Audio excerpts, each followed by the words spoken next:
Mes parents ont remplacé mon gâteau d'anniversaire de 22 ans par la fête du succès de mon frère doré. Tu es juste jalouse de ton frère parfait, a hurlé ma mère.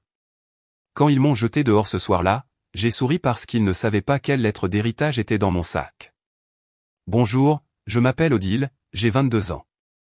Avant de continuer, d'où regardez-vous cette vidéo? Cliquez sur le bouton j'aime et abonnez-vous si vous vous êtes déjà senti invisible au sein de votre propre famille. Croyez-moi, vous voudrez voir comment cela se termine. En grandissant dans une banlieue française, j'ai toujours été la petite sœur de Marc. De 4 ans mon aîné, mon frère était la définition même de la perfection aux yeux de mes parents. Si la plupart des fratries connaissent une compétition naturelle, la nôtre était amplifiée par les comparaisons constantes de nos parents. Marc a encore eu des 20, annonçait ma mère, Angèle, au dîner, rayonnante de fierté. Puis elle se tournait vers moi, son sourire s'estompant légèrement, Odile, peut-être qu'il peut t'aider avec tes maths, ce serait bien, non? Je n'ai jamais été mauvaise à l'école, j'ai toujours ramené des 14/20 avec des 16/20 occasionnels, mais chez nous, tout ce qui était moins que parfait était un échec. Dès le CE2, lors des réunions parents-professeurs, je connaissais déjà la routine. Mes professeurs louaient ma créativité et mes aptitudes artistiques, disant que j'avais un talent extraordinaire pour mon âge. Ma mère acquiesçait poliment, puis demandait immédiatement « Mais qu'en est-il de ces notes en maths? Est-ce qu'elles s'appliquent suffisamment ?» Mon père, Richard, était moins évident mais tout aussi complice. Un comptable discret qui croyait aux marqueurs de succès traditionnels, il tapotait Marc dans le dos pour avoir gagné des concours scientifiques tandis qu'il me répondait d'un « c'est bien », distrait quand je lui montrais mes projets artistiques. J'ai appris très tôt que les chiffres et les formules gagnaient de vrais éloges chez nous, les pinceaux et la théorie des couleurs non. Quand j'avais 8 ans, j'ai remporté le premier prix d'un concours d'art régional. Ma peinture a été sélectionnée pour être exposée dans le petit musée de notre ville, un immense honneur. La cérémonie était prévue un samedi après-midi. Ce matin-là, Marc a reçu sa lettre d'acceptation pour un prestigieux programme scientifique d'été. Devinez à quel événement mes parents ont assisté. Je suis resté seul au musée, regardant d'autres enfants avec leurs parents fiers, tandis que ma grand-mère, Mamie Renée, prenait des photos et essayait de combler le vide évident. Tes parents t'aiment, ma chérie, disait Mamie Renée en me serrant l'épaule. Ils ne comprennent juste pas les esprits artistiques. J'étais pareil, et mes parents ne m'ont jamais comprise non plus. Mamie Renée est devenue mon sanctuaire. Ancienne professeure d'art avec un esprit bohème, elle vivait à seulement 15 minutes de chez nous. Chaque samedi, je faisais du vélo jusqu'à sa maison de style cottage, remplie de peintures, de sculptures, et de l'odeur de la térébenthine et des biscuits frais. Elle m'a appris des techniques qu'aucune classe d'art élémentaire n'aurait couvertes, théorie des couleurs, perspective, travail textile. Dans son atelier ensoleillé, je me sentais apprécié pour ce que j'étais. Tu as un don, Odile, me disait-elle en étudiant mon travail avec un intérêt sincère. L'art, ce n'est pas juste de jolies images, c'est comment certains d'entre nous donnent un sens au monde. Mes anniversaires sont devenus des étapes particulièrement douloureuses. Quand j'ai eu 10 ans, ma fête a été reportée parce que Marc avait un tournoi de débat. À 12 ans, mon dîner d'anniversaire est devenu une double célébration quand Marc a été nommé président du conseil des élèves le même jour. À 14 ans, j'avais cessé d'attendre grand-chose, préférant organiser des sorties avec des amis et éviter complètement les célébrations familiales. Le schéma a continué au lycée. J'ai développé mes compétences artistiques, me concentrant sur le design de mode et les matériaux durables, une passion née quand Mamie Renée m'a montré comment recycler des vêtements vintage. Pendant ce temps, Marc excellait dans tout ce qui était scolaire, devenant major de sa promotion et recevant une bourse complète pour une grande école de médecine. Quand j'ai eu 16 ans, tout a changé. Mamie Renée, ma plus grande supportrice, a été diagnostiquée d'un cancer agressif. En moins de 3 mois, elle était partie. À ses funérailles, je me tenais entre mes parents, me sentant plus seul que jamais. Ils pleuraient leur mère-belle-mère, mais j'avais perdu ma seule alliée. La nuit après les funérailles, j'ai trouvé un paquet sur mon lit. Le dernier cadeau de Mamie Renée. À l'intérieur, sa collection de livres de design, des fournitures d'art et une lettre, « Chère Odile, ne laisse personne éteindre ta lumière. Ton art n'est pas seulement un hobby, c'est ta voix dans ce monde. J'ai arrangé quelque chose pour toi. Vérifie l'enveloppe bleue. Avec tout mon amour, Mamie Renée. L'enveloppe bleue contenait des informations sur un programme intensif d'été à l'École nationale supérieure des arts décoratifs, ENSA, à Paris. Non seulement elle avait fait la demande pour moi, mais elle avait payé tous les frais de scolarité. Ce serait ma première fois loin de la maison, mon premier vrai pas vers l'indépendance. Quand j'ai dit à mes parents, mon père semblait préoccupé par la logistique tandis que ma mère pinçait les lèvres. Ton temps ne serait-il pas mieux employé à préparer tes candidatures à l'université, les vraies universités, Odile? L'école d'art n'est pas vraiment un avenir sûr. J'y suis allé quand même. Ces 6 semaines à Paris m'ont transformé. Pour la première fois, j'étais entouré de gens qui parlaient ma langue, qui valorisaient la créativité et l'innovation. Mes instructeurs ont loué mes concepts de mode durable, en particulier mon travail avec des matériaux recyclés. L'un d'eux m'a même suggéré de postuler à leur programme de premier cycle l'année suivante. Je suis rentré chez moi avec un portfolio et de la détermination. J'ai postulé à 5 écoles d'art et de design en secret, utilisant l'argent que mamie Renée m'avait laissé pour les frais de dossier. Quand les lettres d'acceptation sont arrivées, y compris une de l'ANSA avec une bourse partielle, j'ai finalement tenu tête à mes parents. La dispute a duré des jours. Ma mère insistait que je gâchais ma vie, mon père s'inquiétait des finances et de mon employabilité. Marc, de retour de son école, est étonnamment venu à ma défense. Laissez-la essayer, a-t-il dit doucement au dîner. Elle est douée pour ça, vraiment douée. Ma mère l'a regardé avec choc, comme s'il avait trahi un pacte familial tacite. Au final, nous avons fait un compromis, j'irai au programme de design de l'Université de Lyon, près de chez nous, mais avec une bonne réputation dans le domaine. Pas l'ANSA, mais un début. Alors que je faisais mes valises pour l'université, j'ai trouvé un autre cadeau de mamie Renée, glissé à l'intérieur de son vieux carnet de croquis, un médaillon argenté vintage contenant sa photo et une petite note manuscrite, l'art demande du courage. Tu as les deux. Je l'ai porté tous les jours depuis. Les années ont passé vite à l'université de Lyon. Tandis que Marc excellait dans sa grande école de médecine, accumulant les honneurs et les récompenses que ma mère partageait avec enthousiasme sur les réseaux sociaux, je traçais discrètement mon propre chemin. Le programme de design n'était pas l'ANSA, mais il offrait des bases solides et des opportunités surprenantes. En 3e année, j'ai trouvé ma niche dans la mode durable, combinant des concepts de sciences de l'environnement avec un design innovant. Mes professeurs l'ont remarqué, surtout la professeure Dubois, qui est devenue la mentor qui me manquait tant depuis mamie Renée. L'industrie est en train de changer, Odile, me disait-elle pendant ses heures de permanence. La mode rapide détruit notre planète. Vos concepts de textiles biodégradables et de patrons zéro déchet sont exactement ce que recherchent les entreprises tournées vers l'avenir.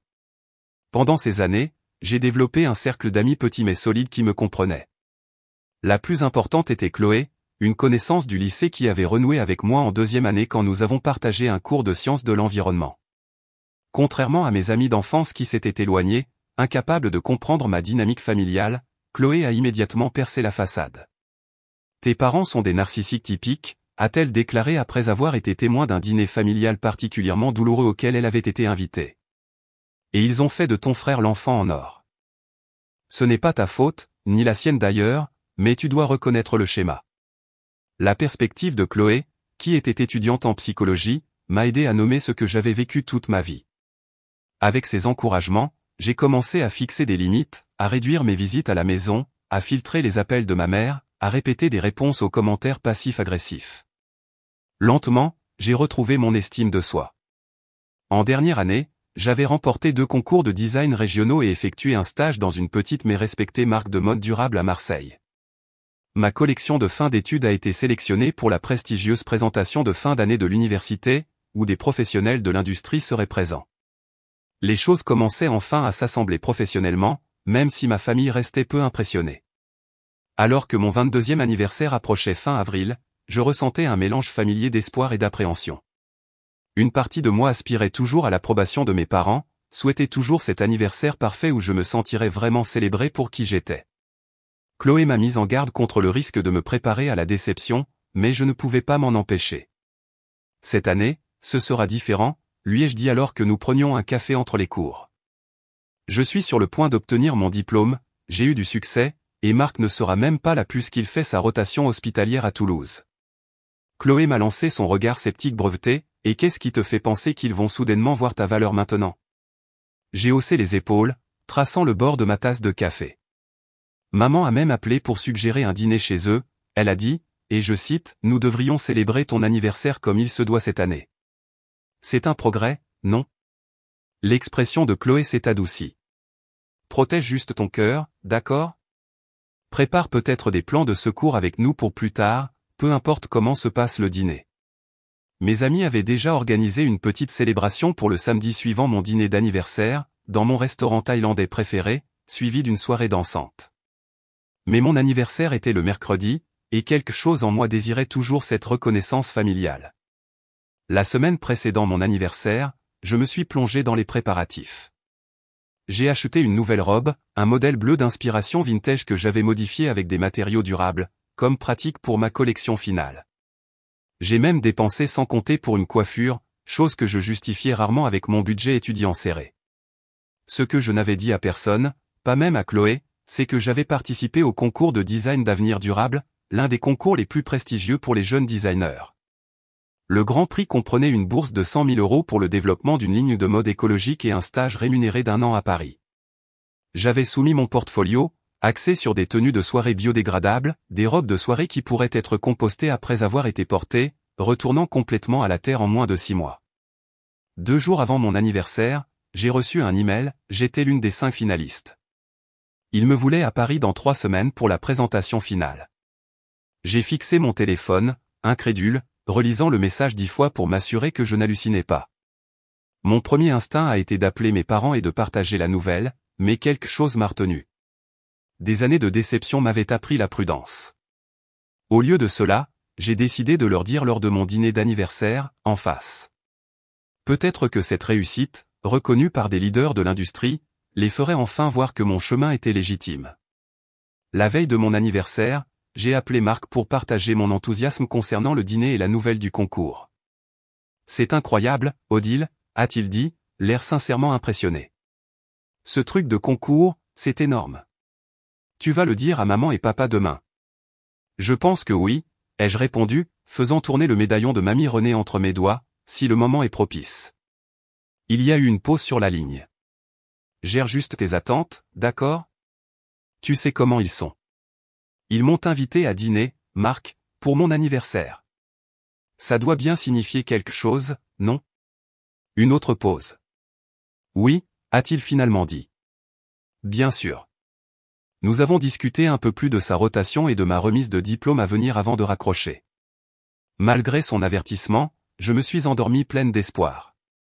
Demain, j'aurai 22 ans. Peut-être que ce serait enfin mon tour de briller aux yeux de mes parents.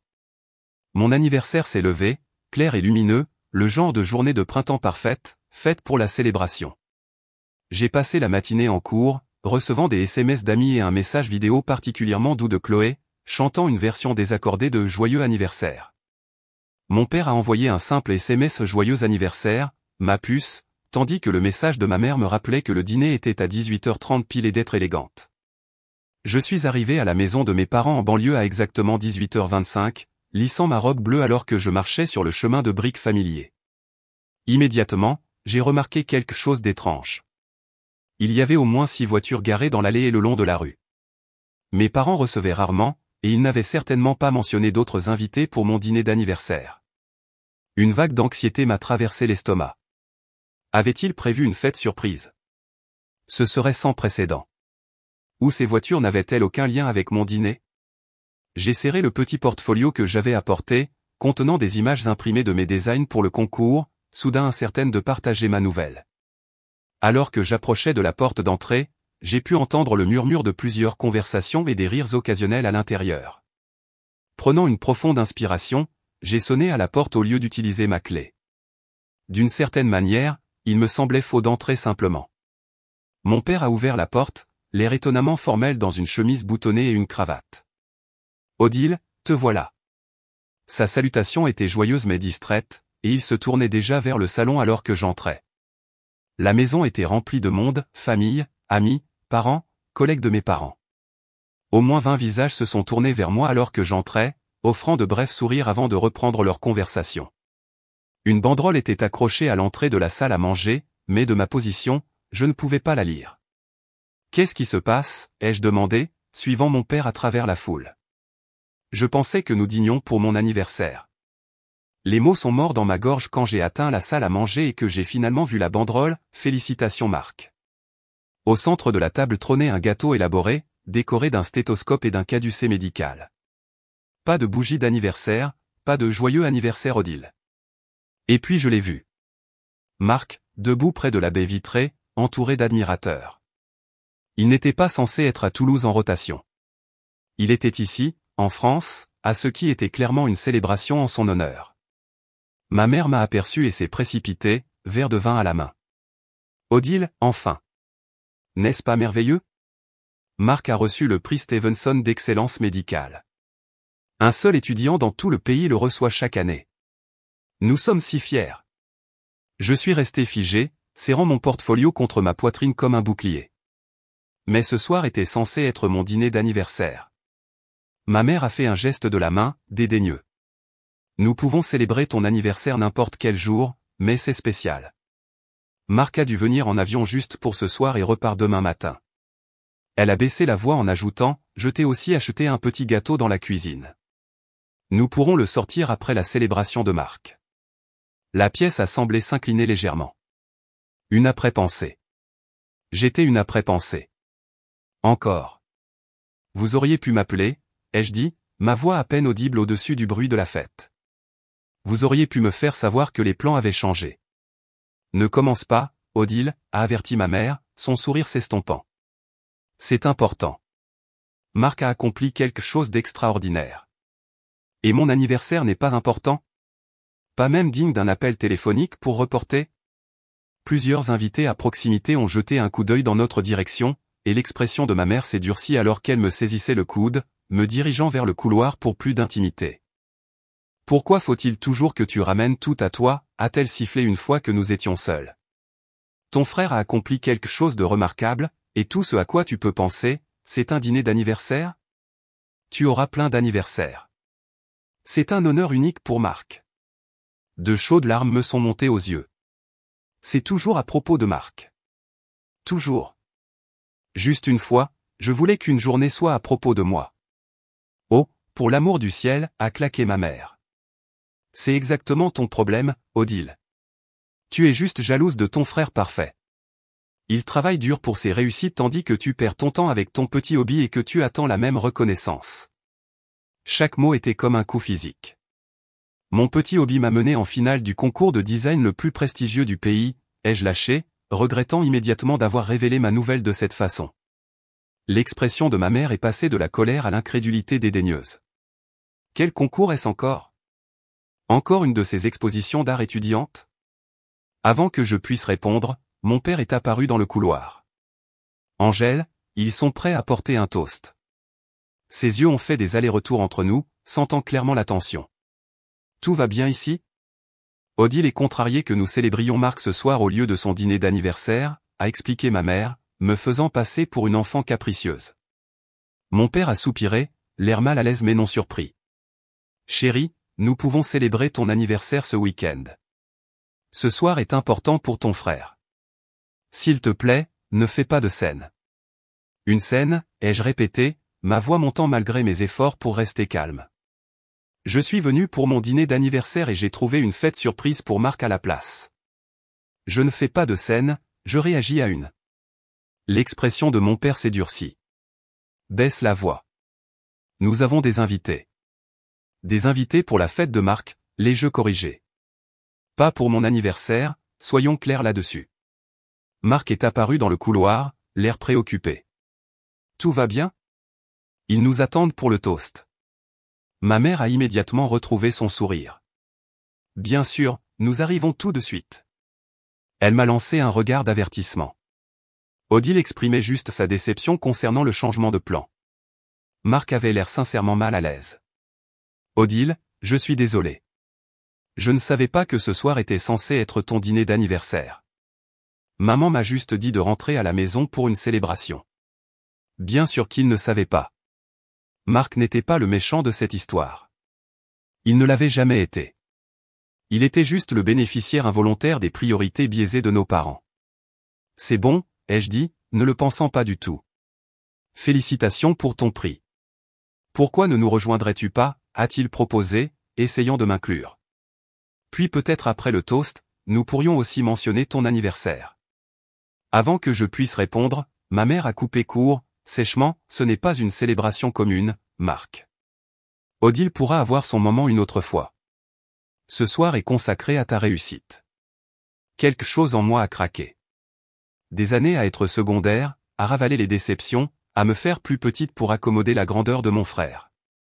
Tout a refait surface. Je ne reste pas, ai-je annoncé, ma voix étonnamment stable malgré l'émotion qui bouillonnait en moi. Je suis venu pour mon dîner d'anniversaire, pas pour être une spectatrice à la célébration de Marc. Le visage de ma mère est devenu rouge de colère. C'est exactement ce dont je parle. Tellement égoïste, tellement immature.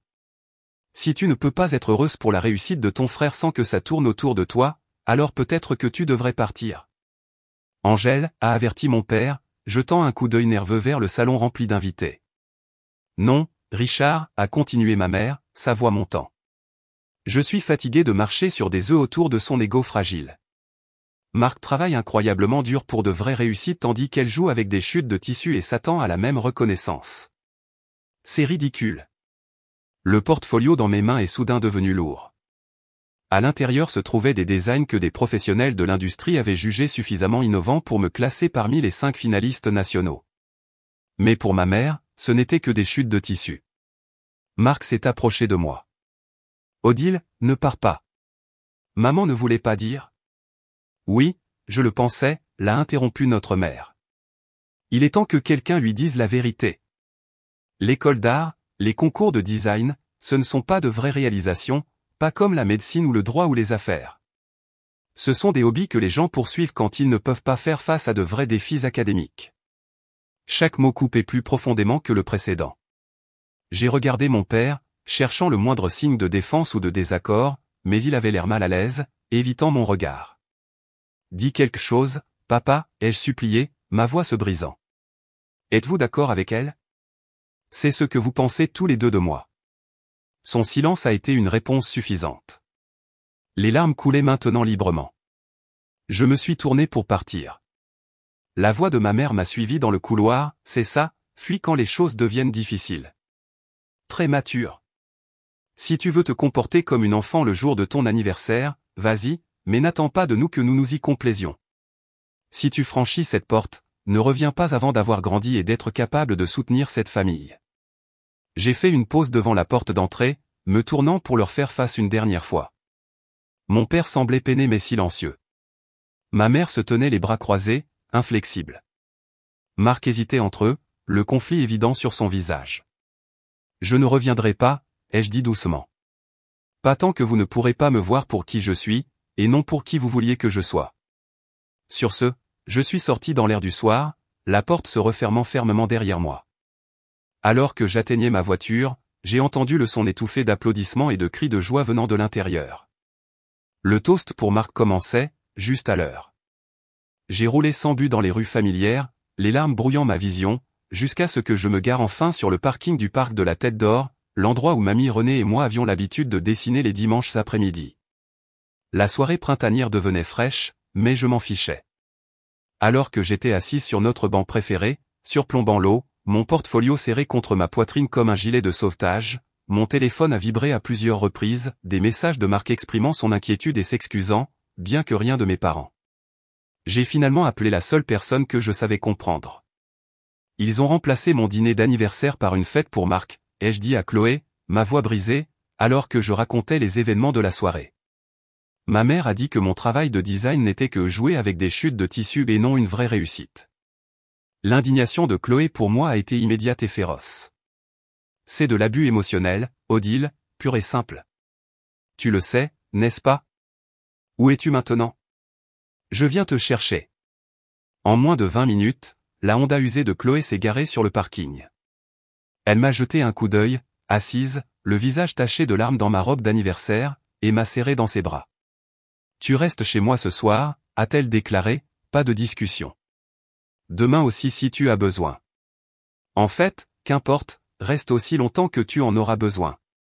Cette nuit-là, dans l'appartement de Chloé, recroquevillée sur son canapé convertible avec un pyjama emprunté et une tasse de chocolat chaud, j'ai fait défiler des années de photos de famille sur mon téléphone, anniversaire après anniversaire où les réussites de Marc prenaient le devant de la scène, des fêtes où mes cadeaux étaient pratiques tandis que les siens étaient extravagants, des vacances en famille où nous visitions des écoles de médecine pendant que j'étais assise à l'hôtel en train de dessiner.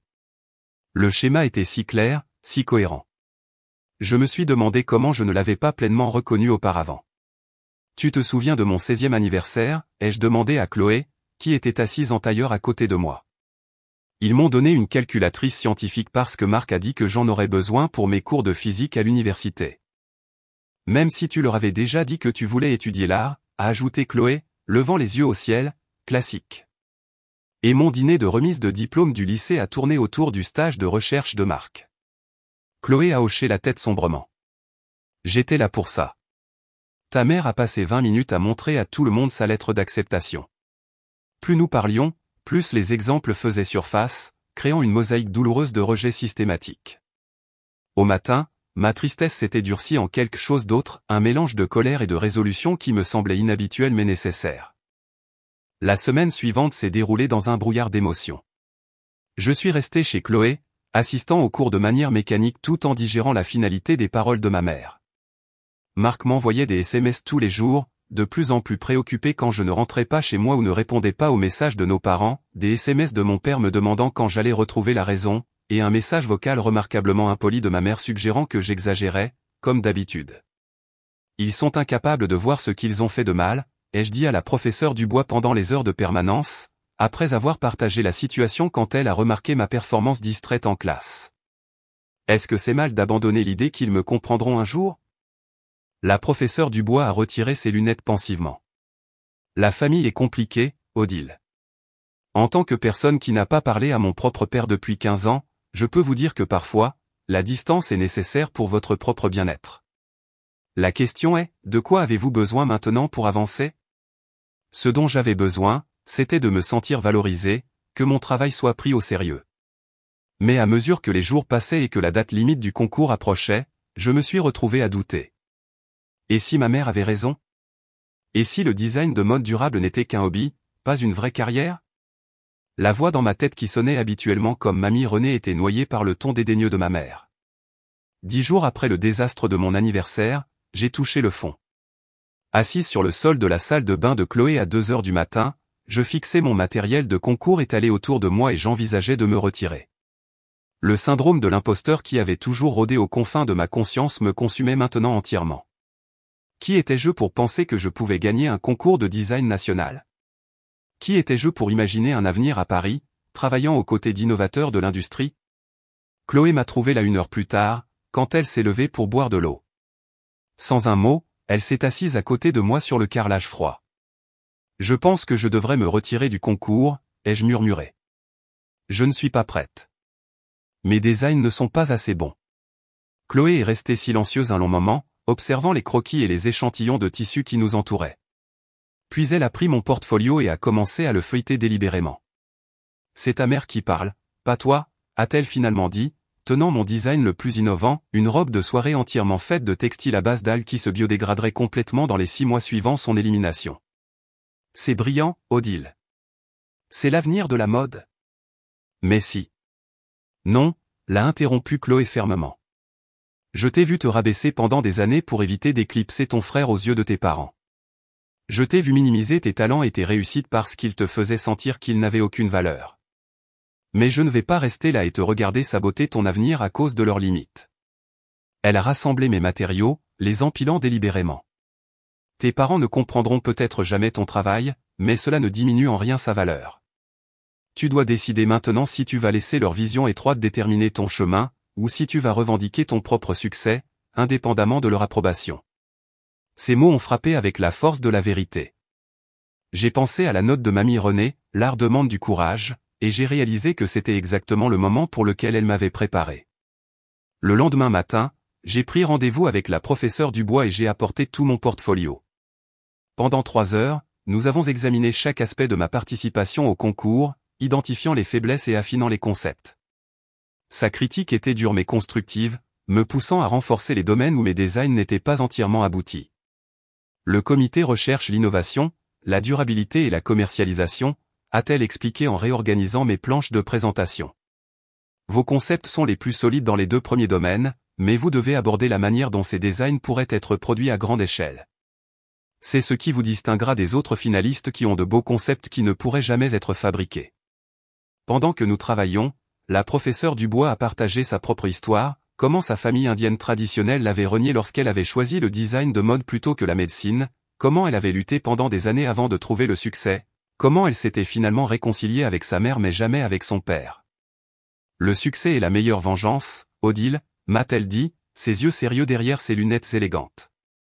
Non pas parce que cela leur prouve qu'ils ont tort, mais parce que cela vous prouve que vous avez raison sur vous-même.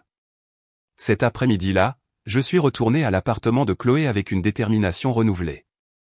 Le concours était dans 2 semaines et j'avais d'importantes révisions à faire.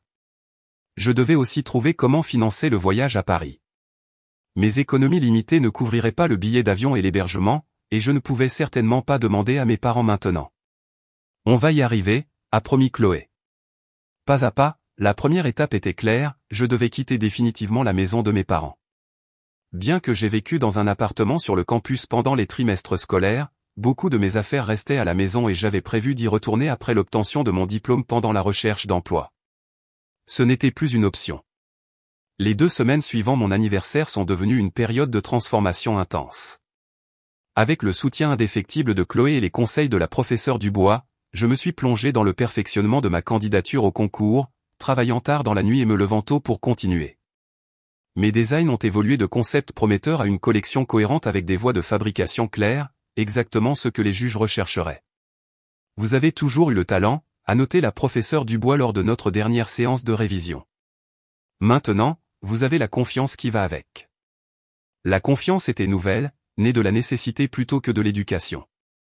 Sans le filet de sécurité de mes parents, je n'avais d'autre choix que de croire en moi. Chaque décision reposait désormais entièrement sur mes épaules, de la recherche d'un hébergement abordable à Paris à la planification de mon avenir après l'obtention du diplôme. Le défi financier du voyage au concours restait intimidant. La présentation était à Paris dans seulement 10 jours, nécessitant le billet d'avion, l'hôtel et les coûts d'impression professionnels que je ne pouvais pas me permettre. Quand j'ai mentionné à contre-cœur que je me retirerais en raison de mes finances, mon petit cercle d'amis de l'école de design s'est mobilisé avec une rapidité surprenante. Nous ne laisserons pas cela arriver, a déclaré Mathieu, un autre étudiant de dernière année qui avait souvent critiqué mon travail. Il a créé une collecte de fonds en ligne, partageant mon histoire et mes designs avec ma permission, contactant les anciens élèves et les professionnels du design locaux. Chloé a organisé une vente flash d'œuvres d'art étudiantes dans un café populaire du campus, les recettes étant destinées à mon voyage. En 3 jours, ils avaient collecté suffisamment pour couvrir mes dépenses de base. La professeure Dubois a ajouté au fond en m'organisant un versement anticipé d'une bourse départementale que j'avais reçue pour l'excellence en dernière année. Le département a également proposé de couvrir mes frais d'impression, comme un investissement dans une ancienne élève prometteuse. Les gens croient en toi, Odile, a souligné Chloé alors que nous calculions les fonds. Tous ces gens voient ce que tes parents ne pouvaient pas, leur soutien m'a rendu humble et m'a motivé. Chaque nuit tardive semblait avoir un but, chaque décision de design portait la responsabilité d'honorer leur foi en moi. Je ne créais plus pour prouver ma valeur à mes parents. Je créais parce que c'était mon chemin, ma contribution au monde. Pendant cette période, Marc appelait quotidiennement, de plus en plus préoccupé par le fossé grandissant entre moi et nos parents. Bien que je lui ai brièvement expliqué le concours, il ne pouvait pas comprendre pourquoi je ne leur parlerais pas au moins. Il s'inquiète pour toi, a-t-il insisté lors d'un appel. S'inquiète-t-il pour moi ou s'inquiète-t-il de perdre le contrôle sur moi, ai-je rétorqué, parce qu'il y a une différence, Marc. Ils ne sont pas parfaits, Odile, mais ils sont toujours nos parents. Et je suis toujours leur fille, celle à qui ils ont dit de ne pas revenir tant que je ne pourrais pas soutenir cette famille, tu te souviens? Ce qui signifie apparemment accepter que mon travail n'a pas d'importance. Marc s'est tu, puis a soupiré. Je n'ai jamais voulu ça. Je n'ai jamais demandé à être le préféré. Je sais, ai-je dit doucement. Ce n'est pas ta faute. Mais je dois me concentrer sur mon avenir maintenant, et cela signifie fixer des limites avec eux. Ces limites sont devenues concrètes lorsque j'ai organisé le retrait de mes affaires restantes de la maison de mes parents, en planifiant la visite pour un moment où je savais qu'ils seraient au travail. J'ai sollicité l'aide de Chloé et Mathieu pour charger mon enfance dans la Honda de Chloé et le pick-up de Mathieu, vêtements, livres, fournitures d'art, souvenirs, les artefacts physiques d'une vie que je laissais maintenant consciemment derrière moi. Dans ma chambre d'enfant, j'ai trouvé une boîte de dessin que mamie Renée avait conservée de mes années d'école primaire, des œuvres d'art que mes parents avaient rejetées mais qu'elle avait précieusement gardées. Chaque croquis enfantin était soigneusement daté et annoté de son écriture, premier dessin en perspective d'Odile, si avancé pour 8 ans. Et remarquez son utilisation intuitive des couleurs complémentaires. Elle a un talent naturel. Assise sur mon lit dépouillé, entourée de ses validations du passé, j'ai ressenti fortement la présence de mamie Renée. Elle m'avait vu clairement depuis le début. Elle m'avait préparé pour ce moment même de séparation et de croissance. Avant de partir, j'ai écrit une brève note expliquant que je déménageais définitivement et que je reprendrais contact quand je serais prête. Je l'ai laissée sur le comptoir de la cuisine avec ma clé de maison. Pas de colère, pas d'accusation, juste une déclaration claire et nette. Je me choisissais, peut-être pour la première fois. La dernière semaine avant le concours a été un tourbillon de préparatifs. J'ai répété ma présentation jusqu'à pouvoir la faire dans mon sommeil, anticipant les questions et affinant mes réponses. Ma collection de tenues de soirée durables, que j'avais nommée élégance éphémère, était entièrement réalisée grâce à des dessins techniques détaillés, des échantillons de matériaux et des prototypes que j'avais construits. La nuit avant mon vol pour Paris, j'étais assise avec Chloé sur son petit balcon, partageant une bouteille de vin bon marché et regardant les étoiles. « Quoi qu'il arrive demain, » a-t-elle dit en levant son verre en plastique, « tu as déjà gagné. Tu t'es choisi, c'est le plus difficile. » J'ai fait teinter mon verre contre le sien, ressentant un étrange sentiment de paix malgré l'ampleur de ce qui m'attendait. Je n'aurais pas pu le faire sans toi.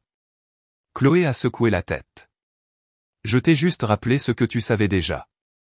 La force était toujours là, tu avais juste besoin de la permission de l'utiliser. La permission. C'était exactement ça. Toutes ces années, j'avais attendu la permission de mes parents pour poursuivre ma passion, pour croire en mon talent. Maintenant, je me donnais cette permission, indépendamment de leur approbation. Le lendemain matin, alors que j'embarquais dans l'avion pour Paris avec mon portfolio soigneusement emballé, j'ai touché le médaillon de mamie Renée autour de mon cou et j'ai murmuré « Regardez-moi m'envoler ». Paris m'a accueilli avec son indifférence caractéristique, un terminal bondé de Roissy CDG, un trajet en taxi hors de prix et une minuscule chambre d'hôtel dans un hôtel économique qui sentait légèrement la cigarette malgré sa politique non-fumeur. Rien de tout cela n'a altéré mon moral. J'étais à Paris pour le concours de design d'avenir durable, et demain je présenterai ma collection à certains des noms les plus influents de la mode. Ce soir-là, j'ai rencontré les 4 autres finalistes lors d'une réception organisée par les organisateurs du concours. Il y avait Matteo de Lança, dont le travail avec des matériaux industriels recyclés lui avait valu des articles dans plusieurs magazines de design, Sophie de l'école Boulle, dont les alternatives au cuir végétal attiraient déjà l'attention de l'industrie, Julien de l'IFM, dont les techniques de découpe de patrons zéro déchet avaient révolutionné le programme de son école, et Aïcha Desmod, dont les textiles alimentés par l'énergie solaire combinaient technologie et durabilité de manière révolutionnaire. Parmi ces designers innovants issus d'écoles prestigieuses, mon syndrome de l'imposteur menaçait de refaire surface. Je n'étais qu'Odile de l'Université de Lyon avec mes tenues de soirée biodégradables qui avaient semblé si impressionnantes en France, mais qui me semblaient maintenant ordinaires dans cette compagnie. Premier concours, a demandé Sophie, remarquant mon énergie nerveuse alors que nous examinions l'espace de présentation. J'ai hoché la tête, ajustant mon exposition pour la 5e fois. C'est si évident, hein? Elle a souri gentiment. Nous sommes toutes nerveuses, croyez-moi. Mais votre travail est incroyable. J'ai remarqué vos textiles à base d'algues lors de l'installation. Le drapé est incroyable. Comment avez-vous obtenu ce niveau de flexibilité? Son intérêt sincère m'a prise au dépourvu. Bientôt, nous étions plongés dans une discussion technique sur les structures biopolymères et l'ingénierie textile. Julien et Matteo se sont joints à nous, chacun offrant des aperçus et posant des questions réfléchies sur mon processus. Pour la première fois, j'étais engagé dans une conversation avec des pairs qui parlaient ma langue, qui comprenaient les défis et les possibilités du design durable au niveau moléculaire. C'est ce qui me manquait, ai-je réalisé en continuant à parler pendant le dîner. Pas seulement la validation, mais une communauté. Des gens qui pouvaient stimuler ma réflexion et élargir ma vision. De retour dans ma chambre d'hôtel, j'ai fait les derniers ajustements à ma présentation et je suis tombé dans un sommeil épuisé, rêvant de robes de bal biodégradables flottant dans les courants océaniques, se transformant en jardin de fleurs marines. Le matin est arrivé trop vite. Dans le lieu du concours, un espace de galerie élégant dans le Marais, j'ai installé mon exposition avec des mains étonnamment stables. Les juges verraient chaque finaliste individuellement, accordant 20 minutes pour la présentation et les questions. Mon passage était le 3e, ce qui me laissait 90 minutes d'attente anxieuse. À l'approche de mon tour, une voix familière a appelé mon nom. Je me suis retourné pour trouver Marc, vêtu d'un costume et ayant l'air complètement déplacé au milieu de la foule de la mode. « Marc » ai-je haleté, un instant sûr d'halluciner. « Qu'est-ce que tu fais ici ? Comment as-tu su ?» Chloé m'a dit, a-t-il expliqué, l'air gêné. Je l'ai appelé quand tu ne répondais pas à mes messages. J'ai pris le premier vol que j'ai pu. Je ne raterai pas ça, Odile. Avant que je puisse répondre, une coordinatrice du concours est apparue, Odile Dubois, les juges sont prêts pour vous. Marc m'a serré la main. Tu gères. Je suis juste là. Entrer dans la salle des juges, c'était comme entrer dans une autre dimension. 5 leaders de l'industrie étaient assis derrière une longue table, le directeur créatif d'une grande maison de mode, la responsable du développement durable d'un conglomérat de luxe, une journaliste de mode influente, un innovateur textile renommé et la fondatrice du concours, une designer vétéran qui avait été pionnière des pratiques durables des décennies avant qu'elle ne soit à la mode. 20 minutes, ce n'est pas long pour présenter une vie de passion, mais d'une manière ou d'une autre, j'ai trouvé ma voie. J'ai expliqué comment l'influence de ma grand-mère avait façonné mon orientation vers la durabilité, comment mes tenues de soirée biodégradables répondaient à la fois aux préoccupations environnementales et aux demandes du marché pour les vêtements d'occasion spéciale. J'ai démontré comment mes tissus à base d'algues pouvaient être produits à grande échelle en utilisant l'infrastructure de fabrication existante, réduisant les obstacles à l'adoption par l'industrie. Les questions sont venues rapidement, quel est le coût de production par rapport aux matériaux traditionnels ? Comment aborderez-vous les préoccupations des consommateurs concernant la longévité des vêtements ? Vos techniques de construction peuvent-elles être adaptées aux applications de prêt-à-porter ? À chaque réponse, je me sentais plus confiante, plus certaine de ma place dans cette pièce avec ces experts. Quand mon temps a pris fin, la fondatrice du concours a posé une dernière question, pourquoi spécifiquement les tenues de soirée ? La plupart des designers durables se concentrent sur les vêtements de tous les jours. J'ai pensé à tous les moments spéciaux de la vie, remise de diplômes, mariage, célébration, capturés en photographie et en souvenirs. Parce que les occasions spéciales méritent une attention particulière, ai-je répondu. Ce sont les vêtements dont nous nous souvenons, ceux que nous photographions et que nous chérissons. Si nous pouvons rendre ces moments marquants écologiquement conscients sans sacrifier la beauté ou le sens, nous changeons le récit selon lequel la durabilité est un compromis. Elle a hoché la tête pensivement, prenant une dernière note. Alors que je rassemblais mon matériel, l'innovateur textile s'est penché en avant. Votre grand-mère serait fière, a-t-il dit doucement, désignant le médaillon que j'avais inconsciemment touché tout au long de ma présentation. Dehors, Marc attendait avec un bouquet de fleurs sauvages cultivées de manière durable. Tu es incroyable, a-t-il dit simplement. Je l'ai toujours su, mais te voir là-dedans, tu es dans une toute autre catégorie, Odile. Nous avons passé l'après-midi à explorer Paris, évitant soigneusement de discuter de nos parents. Marc a partagé des histoires de l'école de médecine qui révélaient ses propres luttes avec les attentes de nos parents, la pression d'être parfait, la peur de les décevoir, l'épuisement de constamment performer. Je ne suis pas aussi forte que toi, a-t-il admis alors que nous étions assis dans un parc parisien. Je n'ai jamais eu le courage de leur désobéir. Ce n'est pas de la désobéissance, les jeux corrigés, c'est de l'authenticité. Vivre sa vérité, même quand c'est gênant pour les autres. Ta vérité, c'est la mode durable, a-t-il demandé en souriant au jeu de mots. J'ai hoché la tête, réalisant à quel point je me sentais certaine. Ça l'a toujours été. J'avais juste besoin de croire qu'elle avait de la valeur. La cérémonie de remise des prix, ce soir-là, a eu lieu sur un toit-terrasse surplombant la ligne d'horizon de la ville. Les 5 finalistes se tenaient nerveusement alors que la fondatrice du concours s'approchait du microphone. La mode durable n'est plus un intérêt de niche, a-t-elle commencé. C'est le seul avenir viable pour notre industrie. Ces 5 designers représentent différentes approches de cet avenir, chacune précieuse et nécessaire. Elle a annoncé les dauphins un par un, chacun recevant une reconnaissance significative et des bourses plus modestes. Quand il ne restait plus que Aïcha et moi, j'ai serré la main de Marc fermement, déjà reconnaissante d'être arrivée aussi loin.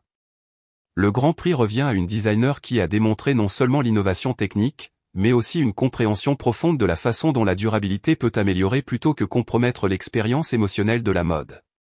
Le temps a semblé ralentir alors qu'elle ouvrait l'enveloppe, Odile Dubois, pour élégance éphémère. La salle a éclaté en applaudissements alors que je restais figé, incrédule. Marc m'a doucement poussé en avant, et d'une manière ou d'une autre, je suis monté sur scène, acceptant le prix de cristal avec des mains tremblantes. Merci, ai-je réussi à dire, regardant la foule de professionnels de l'industrie. Cette collection rend hommage à ma grand-mère, qui m'a appris que l'art demande du courage et que la vraie beauté retourne à la terre sans nuire. Les heures suivantes se sont déroulées dans un tourbillon de félicitations, de cartes de visite et d'opportunités. La responsable du développement durable du conglomérat de luxe voulait discuter d'un éventuel soutien au développement, la journaliste de mode a demandé une interview exclusive, l'innovateur textile a proposé un mentorat. La bourse de 100 000 € et le stage à Paris changeaient ma vie, mais ces connexions étaient tout aussi précieuses. Dans le hall de notre hôtel à minuit, Marc a finalement appelé nos parents. Je me suis assise à côté de lui, serrant toujours mon prix alors qu'il partageait la nouvelle de ma victoire. Elle a gagné. Maman, a-t-il dit, sa voix ferme alors qu'il coupait court à sa confusion, Odile a gagné le concours de design durable le plus prestigieux du pays. 100 000 € et 1 an à Paris. Oui, ce pari. Non, je n'exagère pas, c'était dans l'édition en ligne du New York Times il y a 1 heure. Il a rencontré mon regard, couvrant le microphone. Il ne me croit pas, a-t-il murmuré, l'air à la fois frustré et tristement non surpris. J'ai secoué la tête, prenant le téléphone. C'est vrai, ai-je dit simplement. Mais vous n'êtes pas obligé d'y croire. Je le fais, et c'est ce qui compte maintenant. J'ai rendu le téléphone à Marc, ressentant un étrange sentiment de dénouement. Leur validation, si désespérément recherchée pendant des années, me semblait maintenant insignifiante par rapport à la reconnaissance de l'industrie que j'avais reçue, au père qui comprenait mon travail, et surtout, à ma propre confiance en mon chemin. Félicitations encore, mademoiselle Dubois. A appelé la réceptionniste de l'hôtel alors que nous nous dirigions vers les ascenseurs. Nous avons eu plusieurs livraisons pour vous. Elle a désigné un chariot rempli de champagne, de fleurs et de cartes de personnalités de l'industrie qui avaient assisté à la cérémonie. Marc a souri, observant l'abondance de la reconnaissance. Tu penses toujours avoir besoin de l'approbation de maman et papa. J'ai touché le médaillon de mamie Renée, pensant au chemin parcouru depuis cet anniversaire dévastateur il y a quelques semaines seulement. Je n'en ai jamais eu besoin, ai-je réalisé. J'avais juste besoin de m'approuver moi-même. 3 mois après le concours, Paris m'a accueilli à bras ouverts et avec des possibilités infinies. Mon appartement, un minuscule 6e étage sans ascenseur dans le 11e arrondissement, avec des sols inégaux et un chauffe-eau capricieux, est devenu mon sanctuaire. Chaque matin, je marchais jusqu'à l'atelier où mon stage me plaçait aux côtés de designers dont j'avais étudié le travail dans des manuels, apprenant les réalités pratiques de la mise sur le marché de concepts durables. Ma bourse de 100 000 € a financé le développement de ma première collection commerciale, me permettant d'affiner mes textiles biodégradables et d'établir des relations avec des fabricants éthiques. Les publications de l'industrie ont mis en lumière mon travail dans des rubriques sur la durabilité, et ma communauté sur les réseaux sociaux s'est développée à mesure que les consommateurs éco-responsables découvraient mes designs. À travers tout cela, Chloé est restée mon ancre, nos appels vidéo quotidiens comblant la distance physique. Elle avait accepté un poste de recherche en psychologie à Bordeaux, se concentrant sur les dynamiques familiales et la résilience, inspirée, a-t-elle dit, en observant ton parcours. Tu devrais écrire un livre, a-t-elle suggéré lors d'un appel tardif, du bouc émissaire familial à la pionnière de la mode, c'est l'histoire de rédemption ultime. J'ai ri, désignant mon minuscule appartement, laisse-moi d'abord conquérir la mode durable, puis je m'attaquerai à l'édition. Ma relation avec mes parents est restée compliquée. 2 semaines après le concours, mon père avait envoyé un bref email, Odile, j'ai vu l'article sur ton prix dans la section affaires. Impressionnante réussite. Ta mère et moi avons discuté de choses. Peut-être pourrions-nous parler quand tu auras le temps. Papa. Pas de reconnaissance de leur comportement, pas d'excuse pour le désastre de mon anniversaire, juste la reconnaissance de ma réussite impressionnante, maintenant que la validation externe l'avait rendue réelle. J'ai attendu 3 jours avant de répondre avec une brièveté égale, merci. Je prépare mon déménagement à Paris, mais je reprendrai contact quand je serai installé. Odile. Marc est devenu notre pont familial, me rendant visite à Paris tout en maintenant des relations avec nos parents.